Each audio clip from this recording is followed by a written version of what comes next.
I am going to break down. I'm going to make a YouTube video right now, live on stream. How to play tempo on this set. Hold up. All right. I'm going to explain how to play tempo on this set. All right. You guys ready? Okay. Can my comment be in the video? No.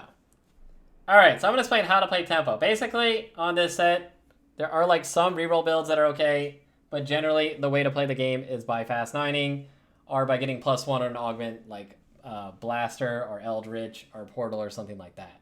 But generally, I feel like this is like a power level tempo set. So what that means is that means you're going to play strongest board into fast 9. And there's two ways to play around that. You can either play the AP way or you can play AD flex. AD flex just basically means you're playing Callista with like some type of bruiser unit like Camille. And then if you get Pyro +1, you can play around Varus. I think AD flex is like very narrow in how you can play just because multicasters are so dominant over all the other AD builds. But we're going to kind of go over like what a early game tempo board would look like for that. So you're going to have like, I don't know, probably like Jax, Kassadin, and then you're going to like build on this, like a board like this. You can either play like Eldritch around this. You could like put like a random Vex in. You could play like Chrono. Basically, you're just going to be playing like whatever your strongest board is. And then like kind of adding on to that. Like Vex is great with this comp because it gives a frontliner and it gives Chrono. Where's Vex at? Vex is right here. And you're going to play like 2 Bastion like for your level 5. Like generally your board's going to be like level 5 builds and then like adding on to them. Like you play like 2 Bastion. You could do like, I don't know. This is like what I think is the best like flex board for this. If something looks like this, it'd be like Shen, Akali, and then like any Bastion unit. It doesn't really matter what the Bastion is. It can be any Bastion, but like Lilia for all we care. And then you can just put all your tank items on Shen. You could put like Stone Plate, and then put like your items on Ashe that are going to go into your thing. Kalista likes Rage Blade, but she doesn't need 2 Rage Blades. You can do Rage Blade and then like any damage item. It doesn't really matter. You could do like, I don't know, Rage Blade IE. Doesn't really matter. And then usually who you have hold your Camille items for later, you have Kassadin or Akali hold the Camille items. So if you can make like a BT and a Titans, by all means, and you can just slap that onto Camille in the late game. And then you're just going to power level, and like let's say like I hit level 6, what makes this board better? You just basically look at the game, look at your trades, look at what you have, like, okay, what am I going to add that's going to make this trade, this thing better? You could add like more pyro. You could put like a, I don't know, 2 warriors, so like your Akali gets better. Just like slowly add on to it, and then level 8 you're gonna roll for like 1 Callista, and then just get a bunch of a front line. The reason why this is really easy to play as a flex build is because let's say you roll down on 8, you're basically gonna hold down a lot of the 4-cost pairs. The way tanks work in this set is it's like you just combo stuff. You can play literally any 4-cost tank you hit. Like if I hit fucking Nasus, I can play like this combo or whatever. If I hit like I don't know, Taric plus Bastion, I could play Taric as my front line. If I hit like Tom Kench and then like another Vanguard, like I can play like where's Mordekaiser combo. You can play like this. I personally think Vanguard is the weakest of the combos. You should probably kind of lean away from it, but if you hit it, you should play it. So just like when you roll down, hold all the 4-cost tanks, and then what you're hitting the most of, just like plug that in. And then generally, like if you have 1-star Callista and then like an upgraded frontliner, you can like start pushing to 9.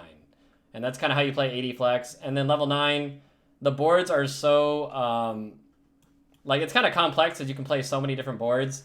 But like basically your level 9 board is always going to look something like Callista, Morgana, Diana, Camille.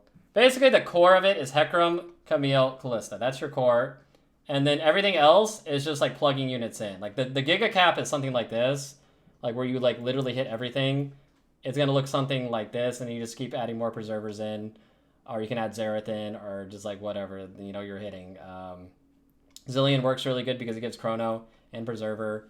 So this is 4, 5, 6, 7, and then you can just keep adding more preservers in, or you can put like Xerath in. You can be like really flexible in like what you can play off of this. Where's Xerath at? Something like this. And then, you just shove all your bruiser items onto Camille, shove your Rage Blades on this. This can off-carry. Diana can off-carry. There's, like, so many different, like, plug-and-play things you can do on your 5-cost units at level 9. All right, so now that we looked at how to play AD flex to level 9, we're going to look at how you play AP, because AP is a lot more complex. There's a ton of different units you can play going to 9, and I think AP flex is insane because there's like so many different carries that you can play. And I don't want to say like what your early game board is going to look like, because there's so many variations of what it can look like. It could be like this. It could be like 3 mage. It could be like I find a random Vex or whatever. But the main thing is just make sure you have 2 frontline units and then whatever holding your backline items. It could be like, hey, I'm Ziggs and I have an Incanter with like Syndra. Like, boom, I have Ziggs holding this. Or I could be playing like Honeymancer. Or I could be playing 3 mage. Or I could be playing 2 Scholar. Like, just the main thing, 2 frontline, 2 backline, and then just add on to it. I think the name of the game for your damage items is Blue Buff sucks. Never build Blue Buff. It's only good on Karma and it's not good on any other late game unit. Sojin is the best. Archangels, you want Ramp. Like, Ramp is really important. And then maybe like a Nashor's or a Morello. You need to have anti-heal a lot in this set because Preservers are so prevalent. So it can be like Nashor's, it can be Rageblade, it can be Morello, it can be literally anything. But like, generally, I'm going to probably do like, I don't know, Morello or Nashor's. Just because it's like easy to fit. And then as you level up, you're just going to be like, okay, I found a random, I don't know, Karma 1 or a Rise 1, and you're going to just play that. Play whatever 4-cost frontline you're hitting, right? You hit Nami, you can play that, you can play 3 mages. So this is kind of the board I like to play at level 8. Like, I'm going to roll down on 8, and I'm going to play, obviously like Preserver if you can hit it. You can play Taric if you can hit it. You can put in like some Chrono units. You can have Zillion. You can still do Preservers. You can play 2 Incanter plus this. Like, there's so many plug and plays. Like, I could play 2 Scholar with Rise plus like a 2 Scholar. Like, just look for upgraded frontline, and then you can play like whatever upgraded backline you hit. Like, don't tunnel on like I need a specific comp. Like, don't be like I'm playing Chrono, I'm playing Canters. Just play whatever the fuck 4-cost that you hit, and then just play that. And then once you upgrade them, start pushing 9, and then 9 is where it gets kind of complex because there's so many like plug and play options. But general, the rule of thumb is play as many Preservers as you can. Which are just broken units. Like, play as many of these as you can, and then play whatever 5-cost units you're hitting. Like, I hit Diana, I can play Diana. I could play Camille as an off carry because I have Chrono, right? I don't even need to play multicasters. If I hit Xerath and I have AP items for Xerath, I can play Xerath. And I can put Tom Kenshin so I can get Arcana. Arcana is really good late game.